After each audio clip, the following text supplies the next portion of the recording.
एक बिल्ली ने 4 नन्हे बच्चे दिए। वह उन्हें बहुत प्यार करती थी। एक दिन गांव का कुत्ता उन्हें मारने के लिए आया।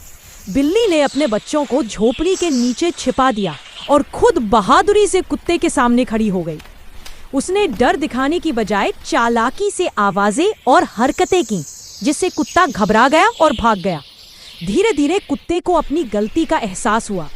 वह वापस आया और बिल्ली से माफी मांगी। दोनों दोस्त बन गए।